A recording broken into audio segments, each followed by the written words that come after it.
Welcome, fellow Toastmasters and honored guests. This meeting of online presenters is beginning right now. Guests, please note that in order to become a member of our club, you must be a current or a former active member of Toastmasters International and have completed at least 6 official speeches. If you have substantial presentation experience, you can apply for membership by demonstrating your abilities with a 2 to 3 minute speech delivered at one of our club meetings. All requests for membership are subject to approval by our club members. If you have not already done so, please change your panel to ensure that you show your name and any role, if any, you are playing tonight. Simply right-click on your panel and select Rename in order to do so. We have members and guests from countries around the world, and we are a professional organization. We ask that you would please be aware of your language and word usage that may be offensive or otherwise insensitive due to cultural differences. Please note we are recording the meeting and we will use your video and audio contribution as part of our club marketing purposes. Please mute your mic if you are not speaking. And with that, we will turn this virtual stage over to General Evaluator, DTM, Andrew Byrne.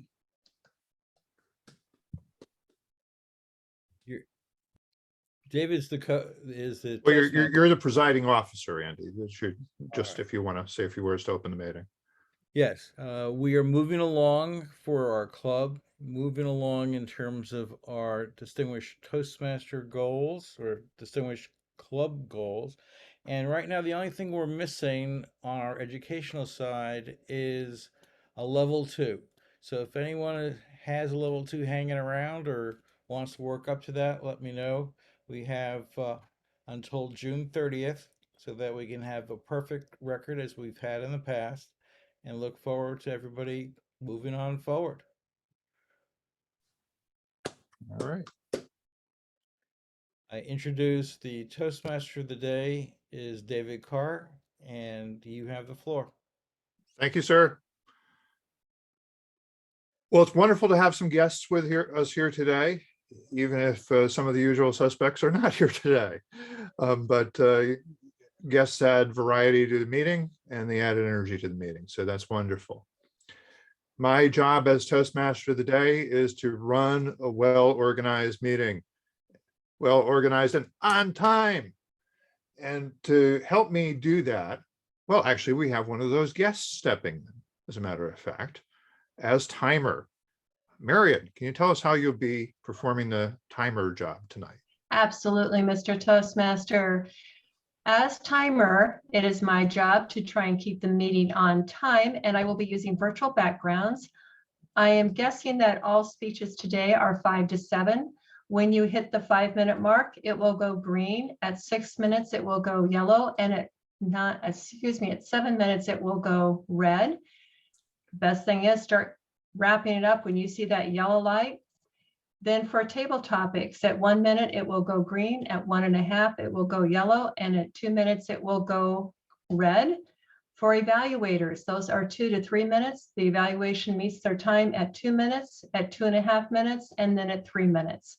And that is my report, Mr. Toastmaster. Thank you. Thank you very much. We have somebody serving as the role that is always my nemesis, the eye counter. Sarah Idahan, explain to us what the eye counter does and why it is important and why I should show respect to the eye counter. Thank you, Mr. Toastmaster David Carr. Toastmaster members try to eliminate such utterances as and, so, and you know, that are filler words and distractor words. I will be looking very closely throughout the meeting, listening for those types of languages and such utterances and crutch words, and I will make a report when asked to do so. Back to you, Mr. Toastmaster. All right, wonderful. Our grammarian for today is Marianne Grady. Marianne. Well, today I will be listening very carefully to all of you and looking for grammatical gems and any misuses of our language.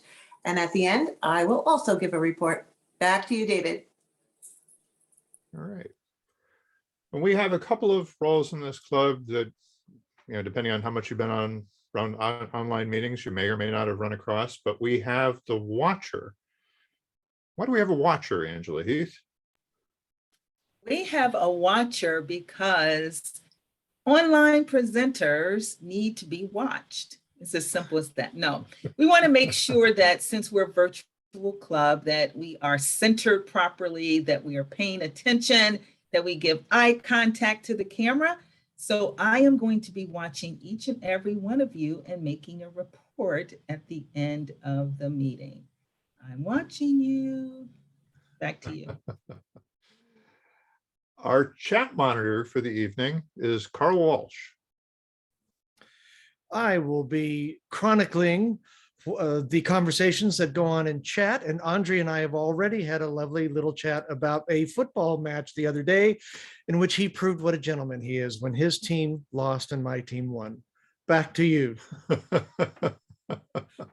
All right. And the chat monitor, by the way, is also supposed to let the Toastmaster of the day know when terrible things are going on in the chat, when people are posting messages that saying that they can't hear, that things are messed up, and the Toastmaster of the day is la la la la la, not paying any attention. The chat monitor has permission to interrupt and say, "Hey, guy." And I realize the importance of this. I spoke at a WordPress conference one time when people were actually heckling me on Twitter in the audience. I wish I'd had a chat monitor for that. Our vote counter for the evening is Richard Durling. Richard. Simply put, I will be counting the votes for best speaker, best evaluator, and best table topics. I will be using the club tool, so I will be posting a link into chat for you to cast your votes so that it makes it a whole lot easier. Thank you, David. And that's my role tonight. Okay, very cool. Let's see. With that, I think we've come up to the moment of truth.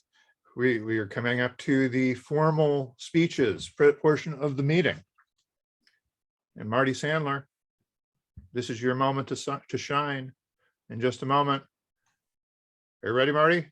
I'm ready. Are you ready? Okay. I'll give you an introduction. And Marty wasn't quite sure whether he should go ahead with this or not, but here he is. He had seen that there was a speaker opening on the website, and he'd started to fill out that speaker opening with a speech titled, "I Will Never Understand Pathways." I will never understand pathways, Marty Sandler. Let me tell you a story about a guy named Marty. He joined Toastmasters long ago.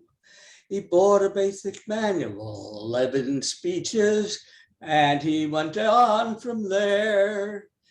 Well, I'll tell you, in those days, you knew where you were going or at least how to start forward. I was not really very good at first. I'm still not, but here's the point. In 1973, when I joined Toastmasters, there was a clear path for me to follow. I got a manual. It had 11 speeches in it, 10 specified and 1 extra that you could use as an option if you chose, and I did. But here's the point. There was a path that I, not being very familiar with Toastmasters at the time, could take to become capable and happy as a Toastmaster. Now, why did I join Toastmasters? Well, it was really simple. I was working at, believe it or not, at a DuPont site. And I was also talking about maybe taking the Dale Carnegie course. Well, I told my boss I was thinking that way. He said, well, You know, I've got a better idea for you, Marty. Instead of Dale Carnegie course, which costs a fortune, why don't you join Toastmasters? You'll get more benefit, more fun, and it won't cost you anywhere near as much. And that's important because as a manager here, I'm supposed to try to save the company money. Well, I like that. So I went to a Toastmasters meeting, and the particular one I went to had nothing to do with the club that I eventually joined. But it was downtown in my part of the world, New Jersey at the time. And I liked what I saw, but I didn't feel like running all the way downtown every week. So what I did was ask, is there a club that's closer to me? And by the way, I'm not a night person, I'm a morning person. Can you suggest one that meets in the morning? Well, I listened, and what I heard was Davy Toastmasters, Davy Toastmasters. And that's exactly what I did. I attended one meeting there, liked it, paid my dues. Guess what? I bought a basic manual, 10 speeches, each one intended to help strengthen some skill or help me find my way along.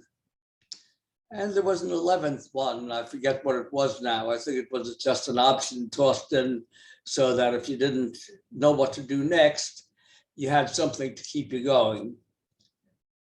That was then. Look at it now. What happens? You walk in and you encountered pathways. Path.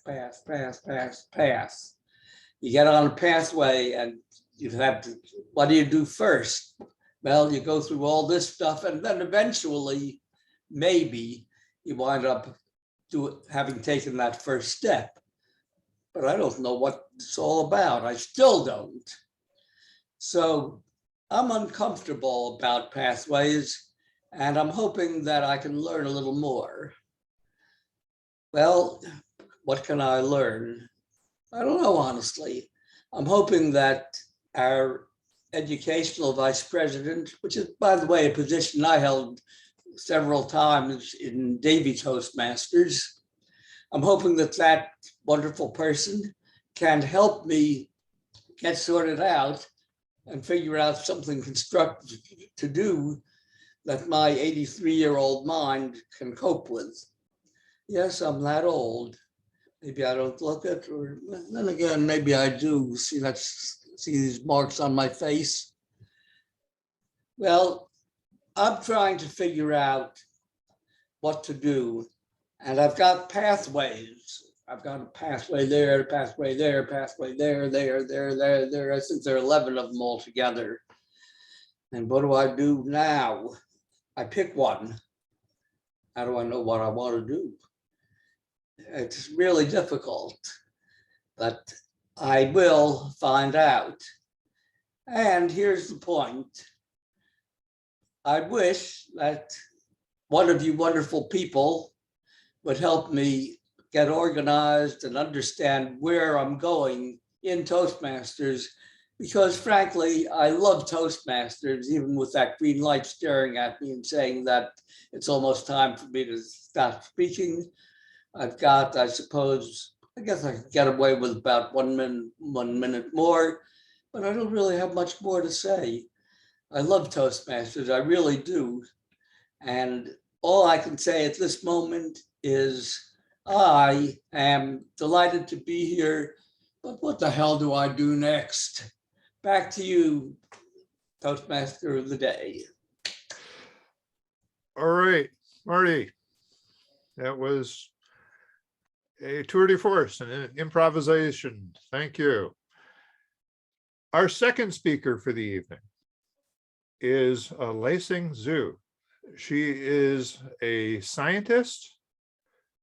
She is more technical in terms of understanding biology than most of us are. She is actually working though on the engaging humor, level 1. This is the researching and presenting speech. So how to work humor into the topic of how sex is determined. Sounds promising to me. Lei Sing Zhu.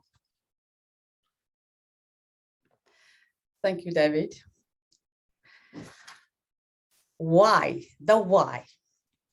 Why we are what we are and why women and men are so much different. Ladies and gentlemen, I am talking about how human sex are determined, not the gender. Gender and sex are totally different concepts nowadays. They used to be the same thing. And sex is a biological term. It's what we are in nature and it's reflected in our birth certificate. But gender is a culture and the social concept. And gender is our perception in our mind, who we are and what our roles in our society we would like to play. So for human, we have two sexes, man and woman, but for gender, we can have a whole spectrum of it, depending on where and how you look at it. And in speaking of the human sex, let's get to the very basics. We humans have 46 chromosomes of 23 pairs, half from our father and half from our mother. So of those chromosomes, there are two types are called sex chromosome because they are present determining what sex we will develop into. By the way, chromosome is a structure that in our cell that carry our genes, and the gene expression made what we are as our individual organism. So those sex chromosome, one is Y chromosome and one is X chromosome. For a typical human female, we have two X chromosomes, but for male, we have one X chromosome and one Y chromosome. The presence of this Y chromosome is uttermost important to determine what sex we are, because in this Y chromosome, there is a gene called SRY gene as abbreviation, representing sex determining region Y gene. It's quite long and I found it's hard to remember. Therefore, I invented a name for it called the sorry gene. One of the reasons because I really feel sorry for the fate of this gene. I'm going to explain later on. Now, the expression of this sorry gene determines the maleness because its expression activate a cascade of genetic events that lead to the production of the male reproductive organ and meanwhile prevent the production of the female reproductive structures. That's why in a simplified way, we say, if you have this Y chromosome, you are a male. If you don't have it, you are a female. But hey, things is not always that simple. As the saying goes, that nature have exceptions to every rule.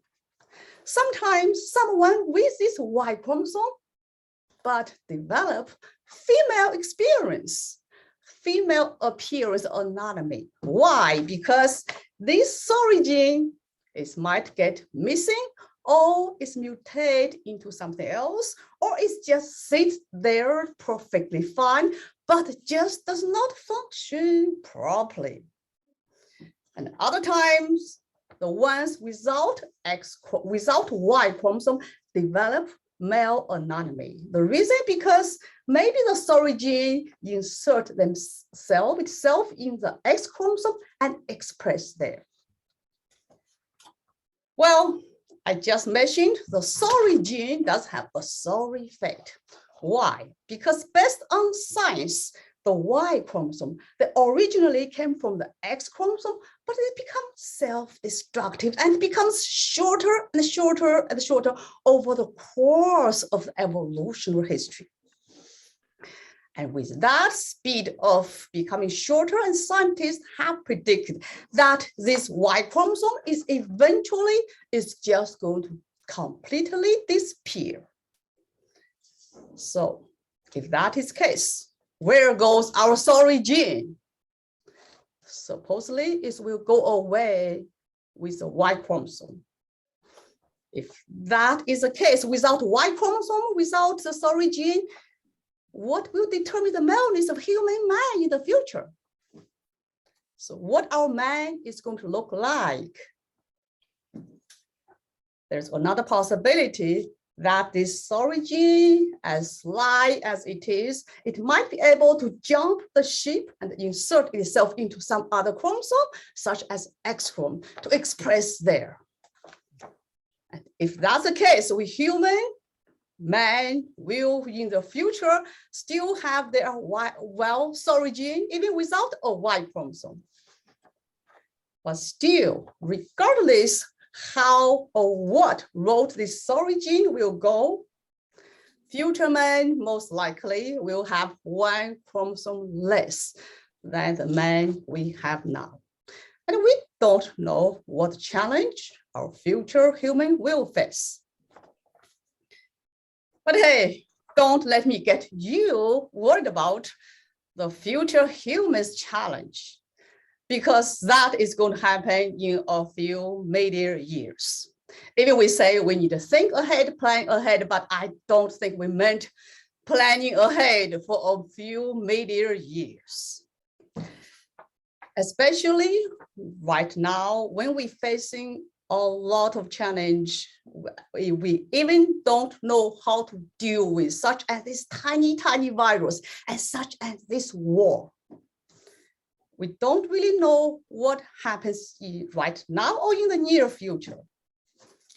Given how intelligent, inventive humans are, and given how destructive humans are, and given how destructively inventive humans are, and how fragile humanity is, I'm not sure if we as a species will last long enough to worry about or to deal with the challenge after Y chromosome disappears.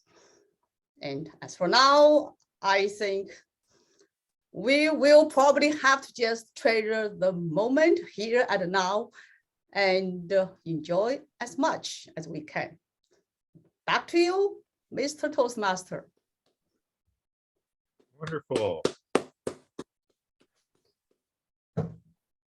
I was just thinking that I'm probably a sorry excuse for a man, but now I know the biological basis of it. So, all right then. Well, now our evaluators can go away. They have some time to make their notes, because in the middle of our meeting, we have table topics. We have someone to help all of our speakers and leaders think on their feet. And that person this evening is Andrei Smolenko. Thank you very much, David, Toastmaster of the day. I'm Andre, and I'm your table topics master. Well, in our club, we are famous not only for our presentation techniques, we're famous for making impromptu speeches just very quickly and effectively. I personally love speaking off the cuff. I hope you do so as well. However, my aim for today, try to put you off speaking off the cuff. And how I'm going to do that? I've borrowed that idea from one of our members, is BDC, Brian David Crawford. He's not with us today. At the same time, the idea he plotted in my mind is as that. I prepared a bag of goodies for us for today. And I'm gonna pull one by one a goodie from my magical bag. And your role is, as a table topic speaker, within 1 to 2 minute speech, come up with impromptu speech and saying anything but that item. Anything but that item. So please be warned, any one of you can speak tonight. My aim to put you off speaking off the cuff. And the first person, I'm going to practice doing exactly just that would be Angela Heath. Angela, please tell me what this item is not.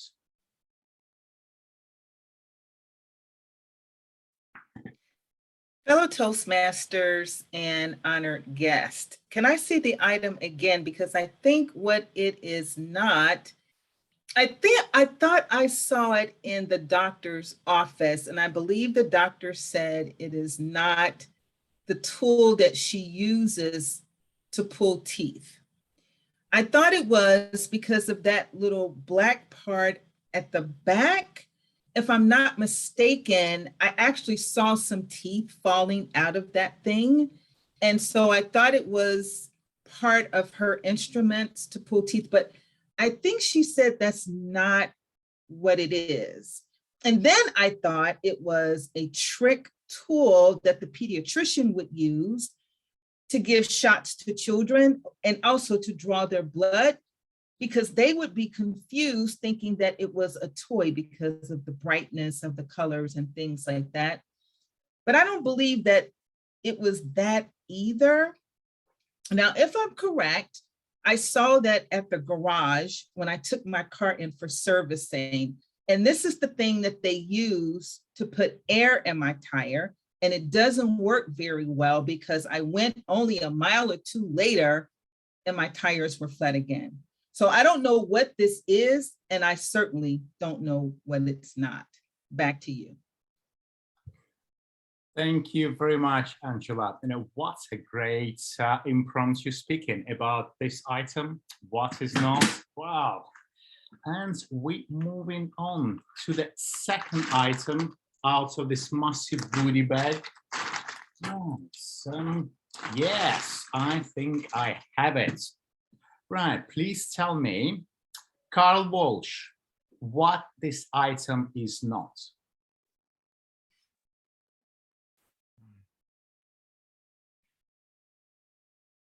Well, when you first showed it to me, actually, I thought, well, it could be perhaps a pair of glasses, but it's really not, is it? Because it's got all this stuff down here. So maybe it's a surgical mask, but no, it's not that either, because it's got too many holes in it. So what else could it be? Could it be perhaps, I don't know. Let's see, it's not a Frisbee. I don't think it'll float very well in the air. And it's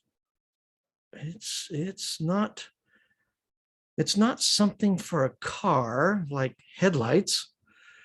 It's really hard to tell. I've never seen anything like that. Look, it's not something from an alien uniform, because I don't believe in aliens, but I still am having trouble nailing it down as to what exactly it is. It looks, well, it looks almost like a praying mantis head, but of course it's way too large for that. It can't be that at all. So I'm really sort of gobstopped here. I really not sure where to go with this. It doesn't register anything to me at all. And well, as Angela said, I don't know what it is, and I really don't know what it isn't either.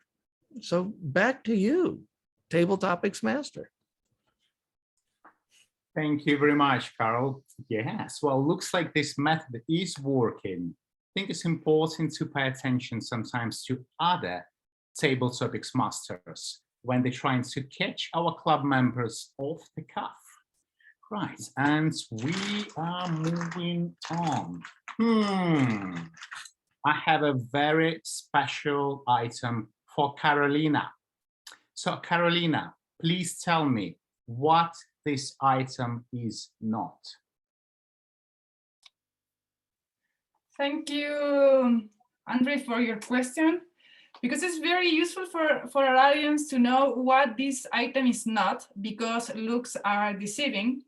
And for the audience can be dangerous to think that this is a teddy bear or something something you can give as a gift to your lover or to your children. it can be dangerous. This is not a teddy bear, be careful. This is something that has a bomb inside and can be dangerous. This time, Andre has it as a sample. It doesn't have a bomb right now, but it can be useful for self-defense. Because when you are running or when you are walking at the street, this is a dangerous time, at least here in South America. You can bring this with you, and it make a lot of noise, and it alerts the people who is around you, and you can activate a little bomb with not so much power, just enough to defend yourself. So this is not a teddy bear, be careful. This is for self-defense. And thank you, Andre, for your question, because the audience has to be careful. What's a brilliant answer, Carolina. Thank you. It's not a teddy bear, definitely. And we continue in this patrol. I just love pulling out the goodies out of my bag, helped to me by Sam. And the next question about table topics goes to Graham Carnes. Graham, please tell me what this item is not.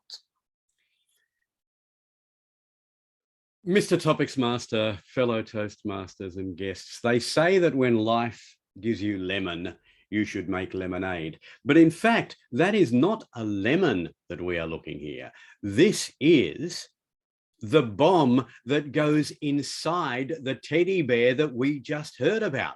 Now, we have to be really careful here because Andre is holding right in front of us a device which can destroy us all. But most importantly, it can destroy our belief in what's good. It can destroy our belief in what's holy. It can destroy our memories of childhood by going into the teddy bear. Do not let this bomb into your teddy bear. Anybody who has ever read science fiction, if you've ever read the Philip K. Dick story, Second Variety, which is about things that we love that turn out to be evil androids capable of destroying us, will know that he was actually thinking of the proto-lemon, which fits inside the proto-teddy bear, which can destroy us all. Please, Andre, put the proto-lemon aside, don't destroy us, and let us have more table topics instead. I'm gonna have to put it away. Yeah, thank you, Graham, describing what this item is not. And we continue with fun table topics. The next item I have in my bag, I'm going to ask Sarah Edahan. Please tell me, Sarah, what this item is not.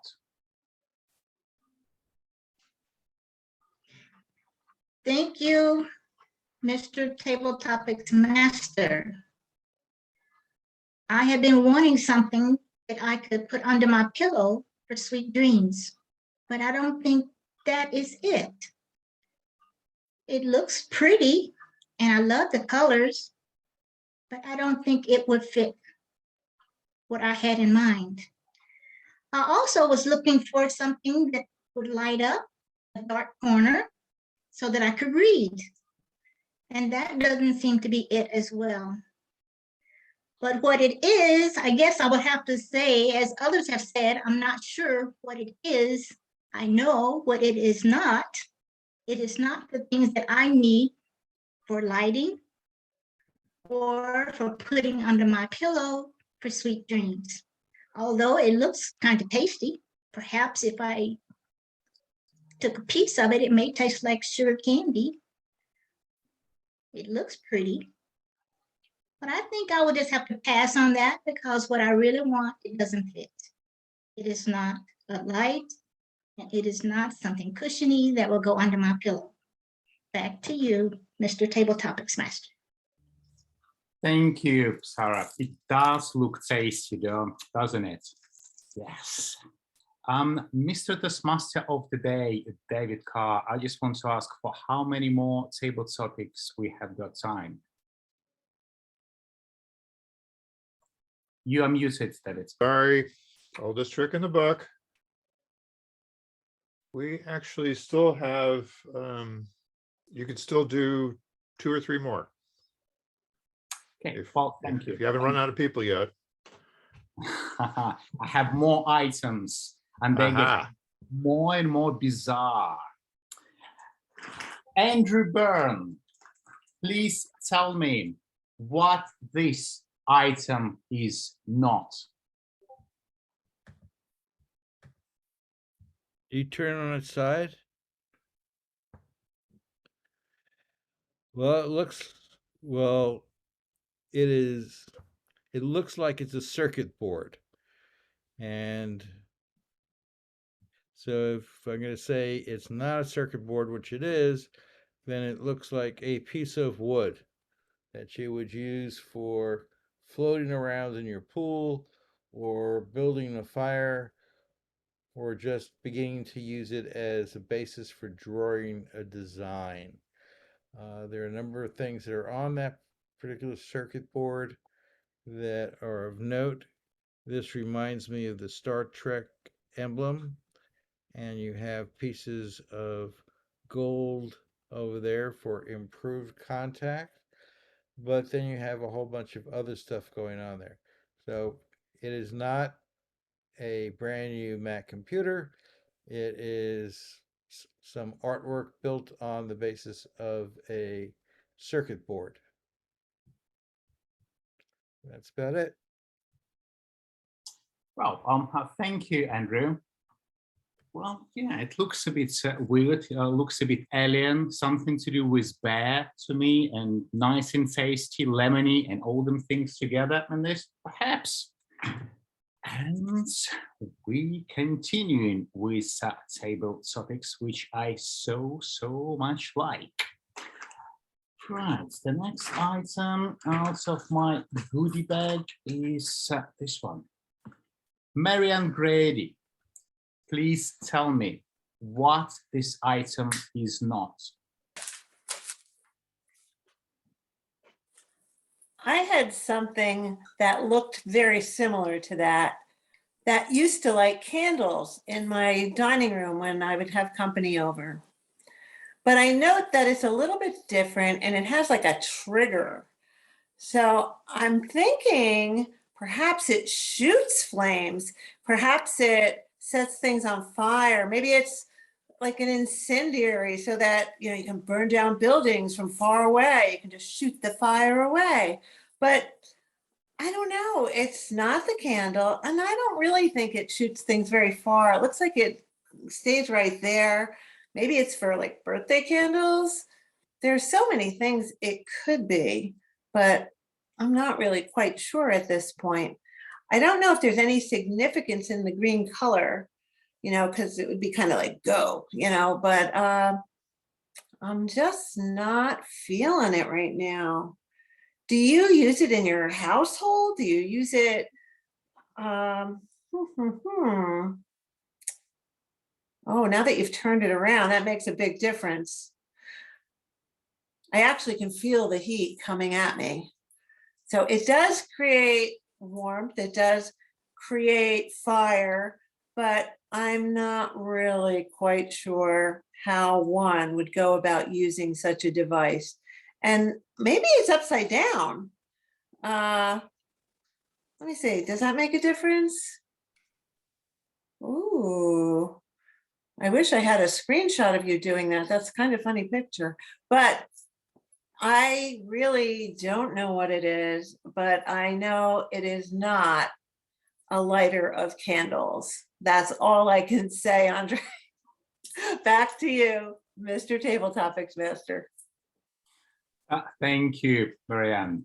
And you know, to my mind, when I participated last time with Brian David Crawford doing the similar thing, my mind went blank. It's just for some reason focused on what that obvious item is to describe what it isn't. I think something to do with the left and the right parts of the brain.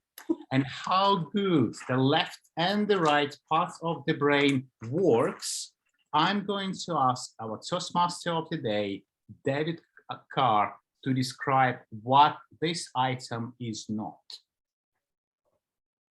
All right, can you rotate that for me?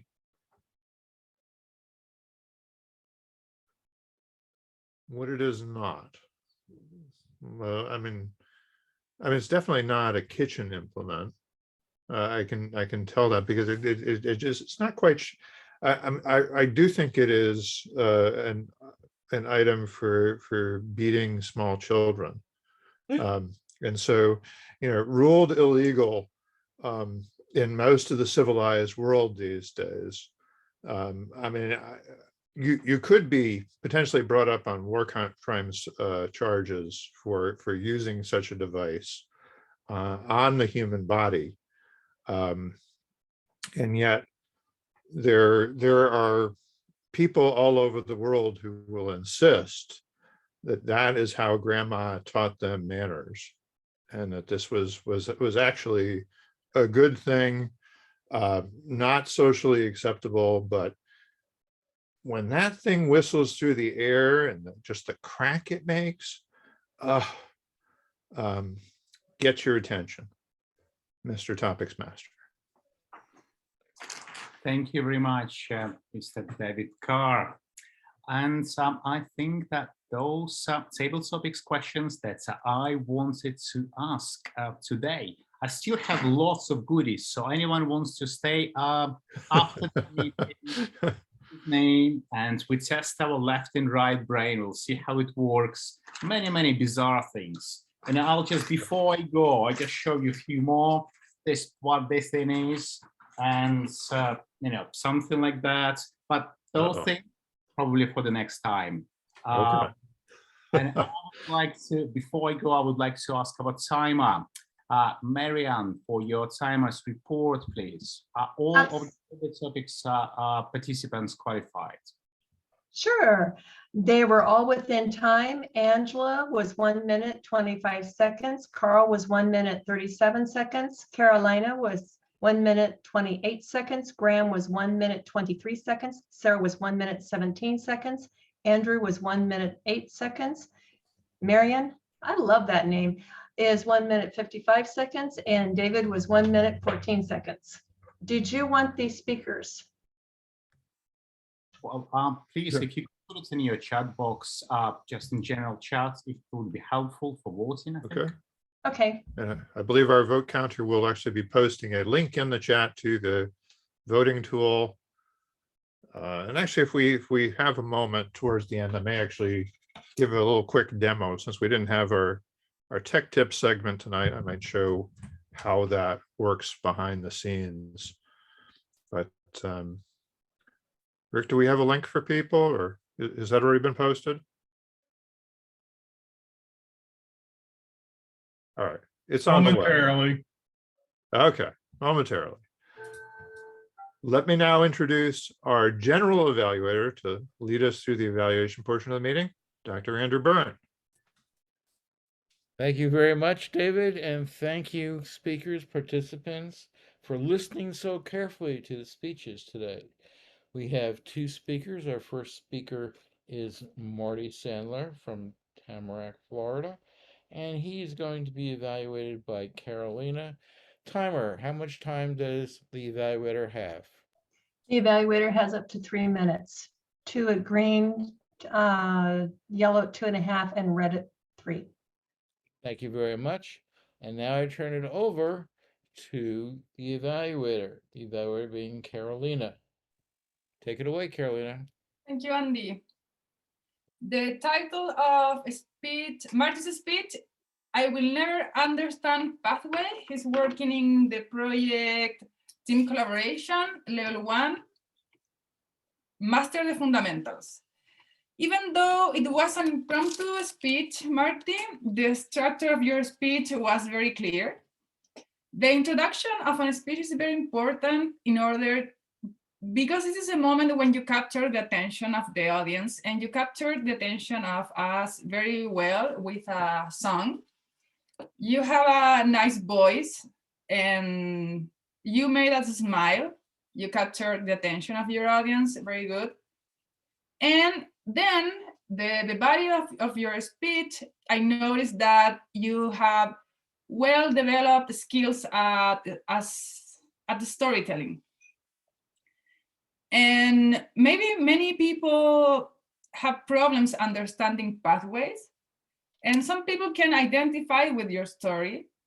So your story, it's a subject that can apply to many people, especially that people that is not so close to technology or is starting a new career as a Toastmaster.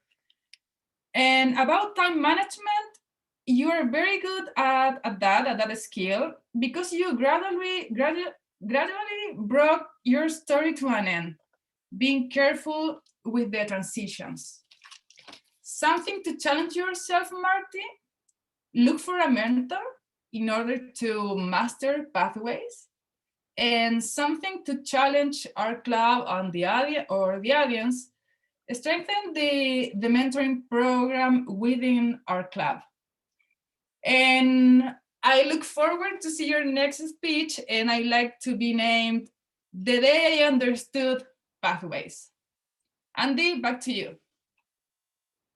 You're welcome very much. Excellent job.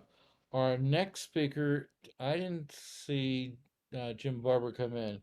So we That's me. have substitution in our lineup. It's Graham is going to be doing Lacine Zoo's evaluation. Go ahead, Graham.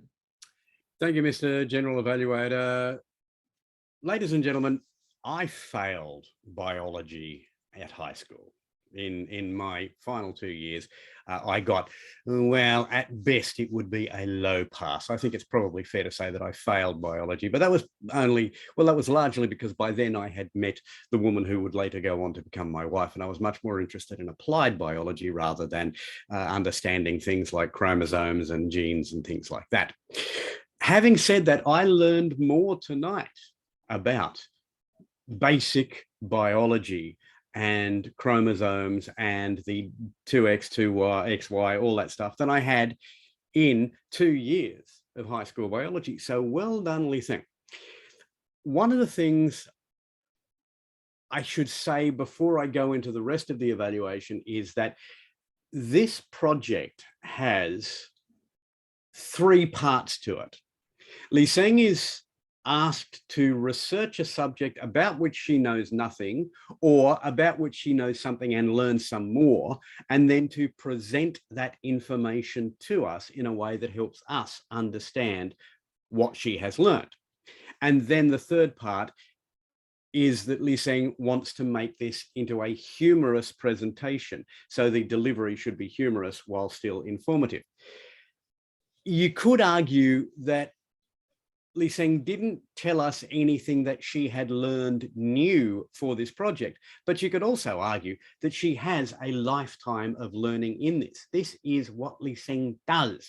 The value of expertise shone through here today, and the value of expertise as a teacher also shone through today. I really appreciated Lacine's ability to take a complex subject, distill it down to its essence, and make us understand this. So well done on both of those.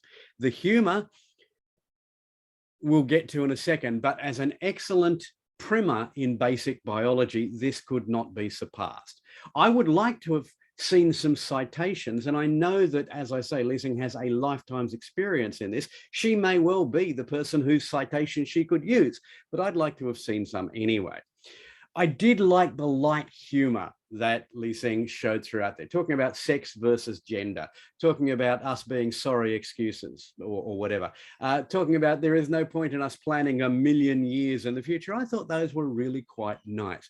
What I would suggest in terms of humor for Lacine is to look at a way to get the audience laughing in the very beginning of her presentation and most importantly, to leave us laughing at the end with something, with a joke, with a story, with something humorous that reminds us of what she has said through the speech. Because that's the purpose of the introduction and the conclusion of a speech, is to remind us of what's in the middle, particularly with a complex subject like this, and particularly when you're trying to use humor.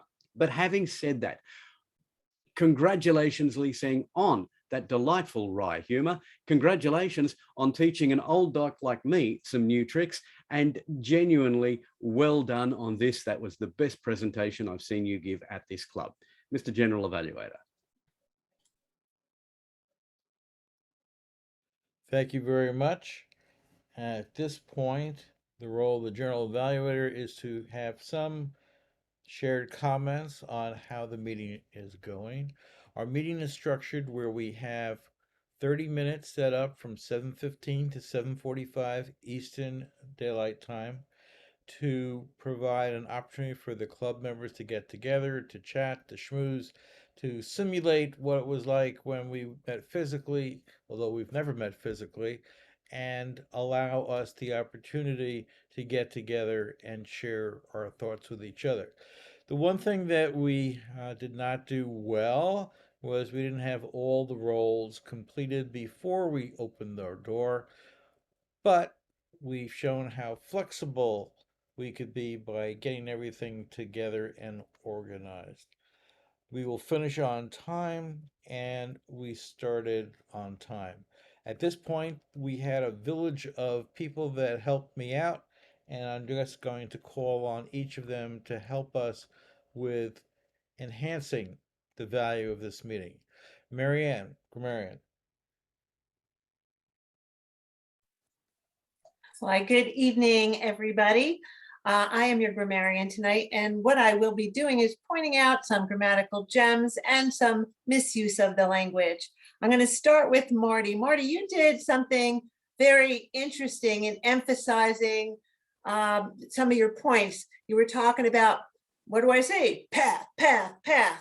And then later you kind of reiterated that when you see now, what do you see? You see pathway, pathway, pathway. And that really made us kind of focus on what you were talking about a little more. Lee Sing, you said why woman and man are so different. And I believe it should have been why women and men are so different. And if that is the case, no, excuse me, if that is case, should be if that is the case. Now, you had a grammatical gem as well, Lee Sing. I really loved how it sounded when you said how fragile humanity is. Carl used a vocabulary word that I really enjoyed, gobstopped. And another grammatical gem from Lee Sing was treasure the moment here and now. Graham used proto-lemon. I thought that was very creative. And that's really all I have for this evening. And it'll go back to you, Mr. GE. Thank you very much. We had an counter tonight as well. Can we hear how many filler words the group used tonight? Thank you, Mr. General Evaluator. Keeping account of the filler words, we had 2 buts, 6 ands, a couple of you knows, 8 ahs, a couple of ums, 3 wells, and a couple of repeats in David's case where he was saying we're, and then for eating small children. I think that most of the ahs and ands and so forth came from doing the table topics when we had a kind of difficult topics tonight and we had to do a little thinking and coming through that. So that went well. I would just like to say to Mary Ann and to David to just make sure that you're checking on your ahs and your ands. And Carolina's, lots of times you begin your sentences with and. So just kind of check on that. Other than that, I thought it was extraordinarily well. And back to you, Mr. General Evaluator. Thank you much, Sarah, for a wonderful job. And Angela, you were our chat monitor. You were watching what we're doing in the chat. Anything exceptional? Any pearls that you had seen? I didn't pay attention to the chat. I paid attention to your beautiful appearance. as the That's it. watcher. And I have a couple suggestions. Everybody looked good. Everybody's lighting is pretty good. Beautiful backgrounds tonight. I really enjoyed the backgrounds. Carolina, you are sitting a little bit low. And so it might be nice if you would raise up a little bit. It looked like you did raise up a little bit, but I saw your head down. I saw the top of your head a few times. And Marty, I saw the top of your head a few times. So we might want to just pay attention to that. But other than that, everybody was centered, looked good, great backgrounds. Congratulations, online presenters. You guys are beautiful. And lighting has been really much improved over the years. People are not sitting in darkness. Carolina could have placed her chair in a way that she doesn't have that big bright light over her left ear bouncing off the door. But other than that, everybody is doing well. Good. So that took care of that. We also have the chat monitor. Carl, you want to share with us what you saw? Certainly, Andrew. The chat was not terribly busy, but it was used exceptionally well. It really upheld Toastmaster standards by being used primarily to encourage and to congratulate all the great things that we saw and heard this evening. So it was actually a very nice chat and some fun things in there as well. Back to you, Andrew. Thank you. Are there any roles? I know that our timer, Marianne, has been giving us the information as we've been going along, and David did the vote counting electronically. Are there any other roles that have not been touched on? David, did you pass on the results to the vote counter? Or do you want to tell us what happened? Rick can give the report on the winners if we're ready for that. Oh, We're ready for that. well, why don't you announce it too, Rick? We have best speaker is Lee Sing Zhu. And our best table topics and best evaluator is Graham Carnes. Fantastic, everybody. Everybody did a great job. At this point, as the General Evaluator, Marianne, you have something? I'm sorry. Marianne, the other Mary, Grady, you were waving your hand. Did you want to say something? Or are you just trying to catch a fly? Just waving to Graham. Okay. Okay. Yes, and we all have our hearts out to you, Graham, and your wife. Let's see. It is now 8:43. We have Yeah, we're running a little bit ahead for a change. If I could just take a moment, I wanted to show off the voting setup, because I don't know how many people have actually seen this. Rick has actually used it a couple of times. A few other people have tried it. This is so if you saw the link in the chat, you got a voting form that looks something like this. So I can vote for one of these three politicians to be the best speaker of the evening.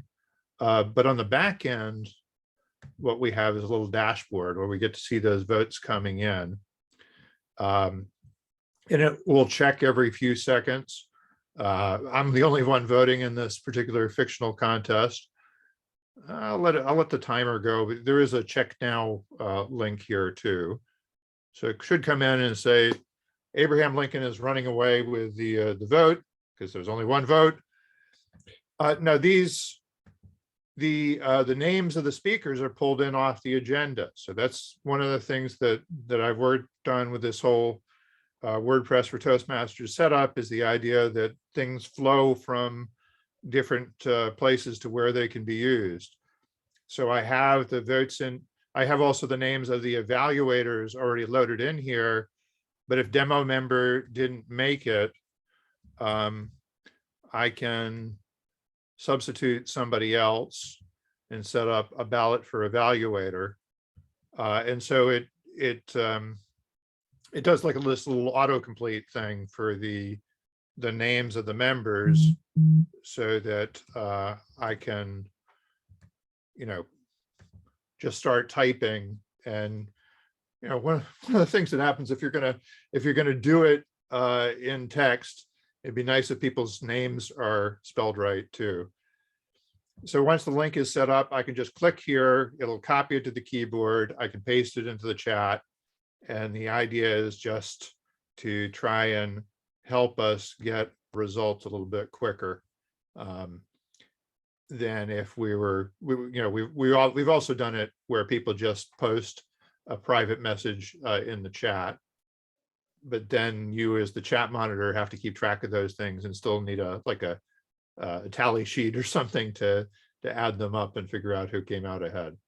So I'm a big fan of letting the computers do the math, because I'm not that good at the math. And David, the process is found where on the sheet, if one is not done. Okay, yeah, just to show that quickly. So if you're looking at one of our agendas and you're logged in, there's a whole little menu of options here. We can print, or we can email the agenda out to people to tell them, ask them to fill in roles. We have a number of other options, and this one is the vote counters tool. There is also a contest scoring dashboard, which is sort of a more elaborate version that we've used for contests too. And so with that, it's just a custom link for each judge.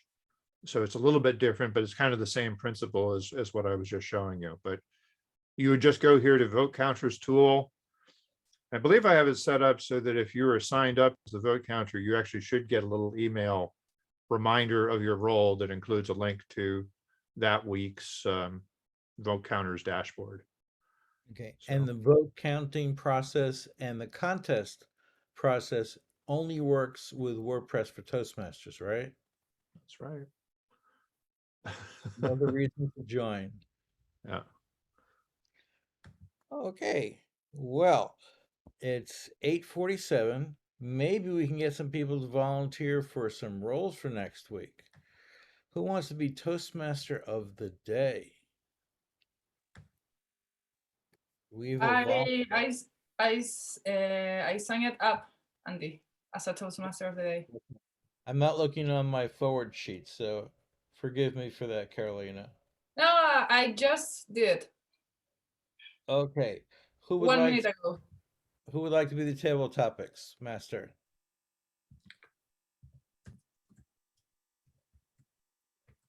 Angela, table topics. General Evaluator. Sarah, you'll be here next week? Okay, thank you for volunteering for General Evaluator. We have next, so we have speaker 1, 2, and 3. Does anybody want, in the 10 weeks or so that we have left before the end of this fiscal year, does anybody want to do a speech? Particularly if you're on level 2. Let's get you through level 2 so we can finish that off. Anybody I'm working? Yes, Andrew, I'm signing up as speaker number 2. Okay. Okay, who's speaker number 1? Just 1 sec. Carolina, you an evaluator this week? Would you like to be a speaker next week? Adrian Williams sign up as speaker number 1. Andrew, okay. Is anybody signed up for speaker number 3? No, not yet. Okay.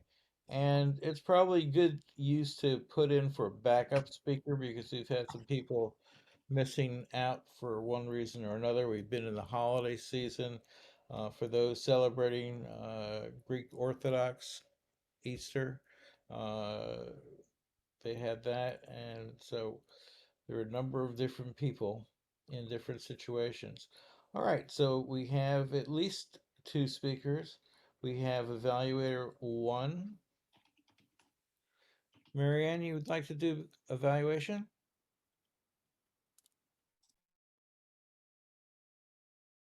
Yes. So Grady is going to be doing one. And our other Marianne, would you like to be evaluator too? I'm not sure if I'll be here. I'm just going to continue to visit and I'll pitch it where you need it. Okay, sounds great. Rick Durling, would you like to be evaluator too? Yeah, I've already signed up as evaluator 1. Okay, so I'll take it.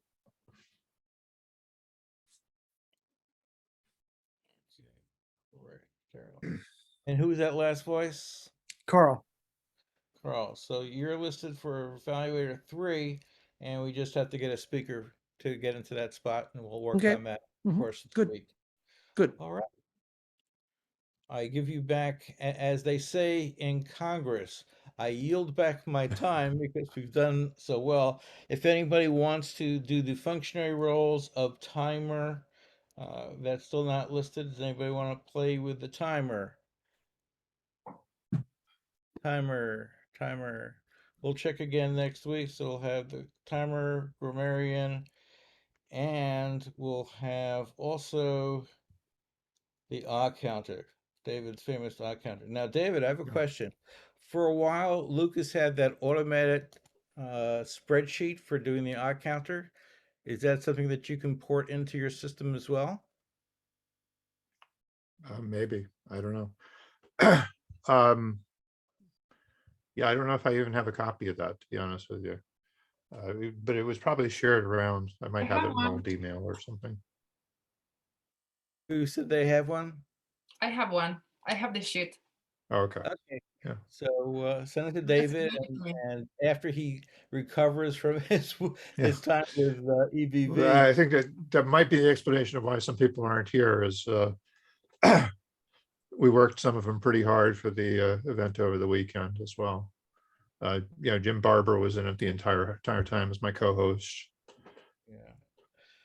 Maybe as the VPPR, you want to have a nice certificate, and we could recognize everybody if you send out the list, and we'll do that for next week. Have to work on some of that. Yep. Okay. All right, but no crime in wrapping up a little bit early. Great. We can maybe stop the recording. And if people want to stick around and chat,